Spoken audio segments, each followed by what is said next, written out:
السلام علیکم یا رسول اللہ صلی اللہ علیہ وآلہ وسلم۔ السلام علیکم رحمۃ اللہ وبرکاتہ۔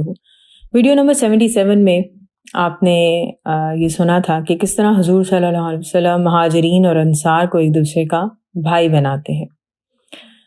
اب آپ دیکھیں کہ رسول پاک صلی اللہ علیہ وسلم کی تربیت اور ان کی صحبت کا اثر وہ اس طرح سے سامنے نظر آتا ہے کہ انصار رسول پاک صلی اللہ علیہ وسلم سے کہتے ہیں کہ آپ ہماری زمینوں میں سے آدھی زمینیں مہاجرین کو دے دیں، جبکہ مہاجرین کہتے ہیں کہ آپ لوگ اپنی زمینیں طے شدہ کرائے پر ہمیں دے دیں، ہم اس کے علاوہ کسی صورت میں قبول نہیں کریں گے، اور یہ زمینیں آپ کی ملکیت ہی رہیں گی، حالانکہ اس وقت مہاجرین کو شدید ضرورت ہے۔ کچھ عرصہ گزرنے کے بعد مہاجرین نے تمام زمینیں انصار کو واپس کر دیں۔ انہوں نے اسے قرض حسنہ سمجھ کر لیا تھا اور جلد از جلد واپس بھی کیا۔ اسی طرح بعد کے دور میں جب بحرین کے صوبے سے کچھ آمدنی آتی ہے تو رسول پاک صلی اللہ علیہ وسلم اس آمدنی کو صرف اور صرف انصار کو دینا چاہتے ہیں، تو انصار رسول پاک صلی اللہ علیہ وسلم سے کہتے ہیں کہ جب تک مہاجرین ان زمینوں میں برابر کا حصہ نہیں لیں گے، ہم بھی اپنا حصہ نہیں لیں گے۔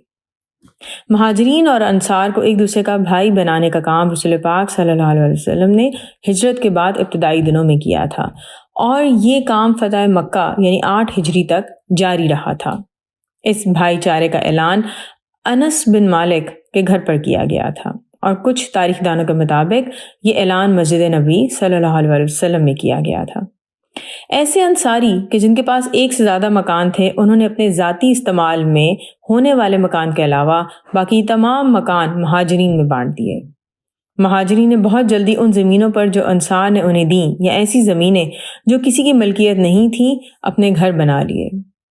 سب سے پہلے حارثہ بن نعمان نے اس مقصد سے اپنی زمین پیش کی۔ رسول پاک صلی اللہ علیہ وسلم نے خود کو کسی انصار کا بھائی نہیں بنایا۔ اس کی بنیادی وجہ یہ تھی کہ رسول پاک صلی اللہ علیہ وسلم یہ نہیں چاہتے تھے کہ کسی انصاری کی دل آزاری ہو، کیونکہ انصار میں سے ہر شخص کی خواہش تھی کہ رسول پاک صلی اللہ علیہ وسلم اسے اپنا بھائی بنا لیں۔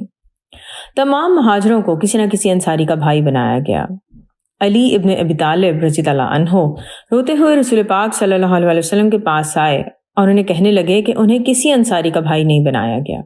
تو رسول پاک صلی اللہ علیہ وسلم نے فرمایا، علی تم دنیا اور آخرت دونوں میں میرے بھائی ہو۔